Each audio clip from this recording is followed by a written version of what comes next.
大家好，我是带着你镜头的话筒的阿拉斯加偏偏，今天偏偏和大家说说库布里克的代表作，由史蒂芬金同名小说改编的经典恐怖片《闪灵》。男主小白来到一家酒店应聘保安，这家酒店每年冬天都会因为大雪封山5个月无法正常营业，所以需要有人住在这里维持酒店设备的正常运作。经理说这个工作最大的难度就是太寂寞。小白表示自己是一名滞销书作家，最不怕的就是寂寞。经理又说之前酒店雇的保安被关出了精神病，把自己老婆和俩女儿砍死后开枪自杀了。小白告诉经理完全不需要担心，自己宅男小王子的称号可不是浪得虚名。面试成功了，小白把这个好消息告诉了他的老婆大牙和儿子萌萌。萌萌唯一的朋友就是他的左手的食指帅帅，萌萌经常对着帅帅自言自语。到这里我们也不知道这孩子是在恶作剧还是有啥人格分裂的毛病。总之帅帅预感到会有不好的事情发生，并让萌萌看到了血海的景象。不过孩子一般是没有什么话语权的，一家人还是来到了酒店，准备闭关5个月。大人们跟着负责人熟悉酒店环境，萌萌则一个人在游戏室见到了制服姐妹花。只是因为在人群中多看了。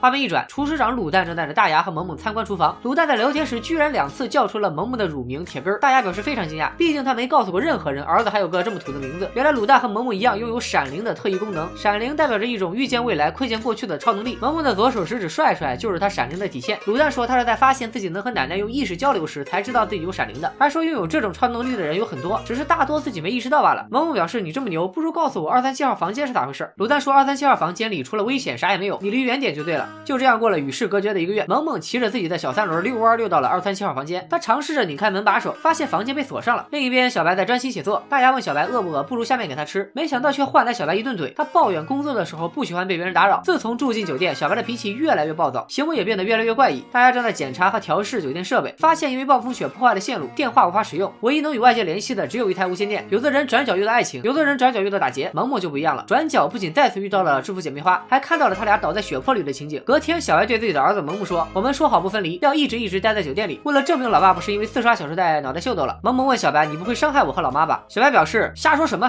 大实话呢。闲来没事，萌萌在走廊玩老司机开车的游戏，突然从237号房间里滚出了一个球，也就是说一直被锁住的237号房的房门不知道被谁打开了。于是萌萌一步步走进了237号房间。画面一转，从噩梦中惊醒的小白告诉大牙，他梦见自己把大牙给杀了，一家人最重要的就是齐齐整整，所以梦里他把萌萌也杀了，还把他们的尸体骗成了北京烤鸭。这时萌萌来了，脖子上多了一道不知道是掐痕还是吻痕的伤口。大牙直接对着小白暴走了，亲儿子你都下得去手，你还是人吗？小白很蒙圈啊，来到酒吧借酒消愁，没想到吧台居然有个调酒师，难道整个酒店不应该只有小白一家3口吗？但小白没有像偏偏这样惊讶，像见到熟人一样和调酒师打招呼，还说自己几年前确实打过孩子，但那是不小心失手打的，而且这不也没打死吗？此时大家找到小白，而调酒师居然消失了。大家说萌萌告诉他自己的伤口是被237号房间的奇怪女人给掐的，让小白去237号房间查看一下。小白觉得大家肯定是疯了，自己绝对不会去的。大家又说那女的光着膀子好可怕。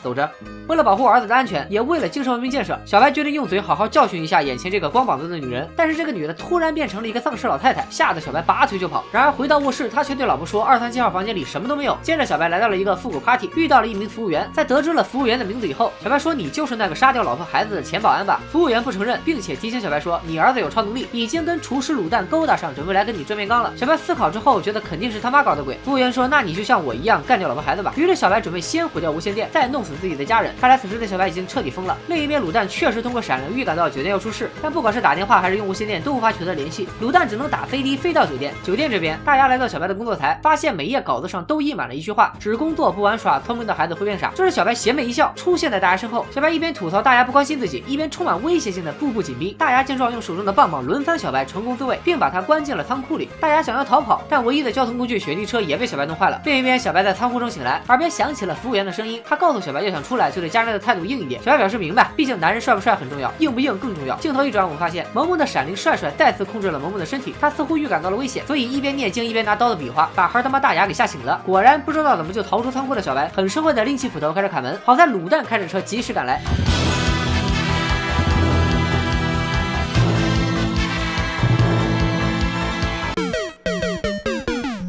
原来卤蛋是个酱油卤蛋，好多人吐槽卤蛋千里送人头这场戏太坑了。其实，在原著小说，卤蛋确实顺利救出了这对母子。导演这么改编应该是故意反套路，让大家出乎意料。咱们接着说啊，因为各族小儿钻出房间的萌萌，在迷宫里遇到了他爹的追杀。另一边，大牙则在酒店里遛弯，可能是吓傻了，他也出现了各种恐怖的幻觉。可是这又怎样？他最后不仅逃了出来，还带着萌萌开着卤蛋的雪地车逃跑了。好吧，原来卤蛋就是个来送坐骑的 NPC， 而小白则被冻死在雪地里，还被做成了表情包流传至今。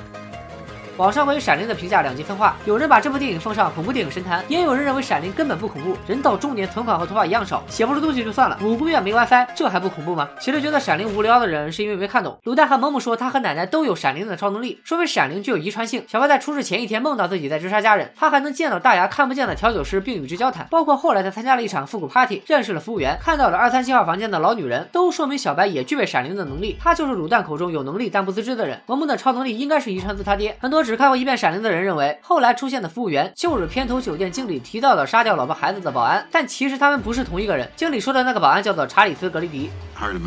Charles Grady is the winter caretaker. 小白遇见的服务员自我介绍说他叫德尔波特·格雷迪。 Grady, sir. Delbert Grady. 而且小白不仅记错名字，他还记错了尸体的处理方式。经理说保安把尸体整洁的放在房间里，而小白则说尸体是被削成一块一块的，说明小白的记忆是经过他大脑加工的，而加工的依据就是他那个把家人切成块的噩梦。那为什么服务员从一开始否认的态度，到后来又突然承认了呢？片片的理解是服务员不是真实存在的，而是小白通过超能力幻想出来的人物。从服务员一直用激将法逼小白杀掉家人来看，小白幻想出这个人是为了将自己杀人的行为合理化。大部分人看完电影认为是服务员帮小白打开了仓库的门，但偏偏却觉得开门的是萌萌，更准确的说是被自己的闪灵帅帅附身之后的萌萌。在影片中，一家三口看到的超自然现象只有他们自己能看到，说明这些事物只存在于他们每个人的主观意识中，且都不是真实存在的。上面也分析出了服务员是小白通过闪灵幻想出来的人物，所以他并不具备开门的能力。既然小白是被大牙关进了仓库，开门的自然不会是大牙，那么酒店里唯一能开门的就只剩下萌萌了。福尔摩斯说过，抛开所有不可能的，剩下的不管多么匪夷所思，那都是事实。闪灵的恐怖之处不在于血腥的镜头和恐怖的情节，而是深扒之后的细思极恐。其实还有很多富有深意的细节，由于篇幅关系，我就无一一解读了。今天就说到这里，拜了个拜。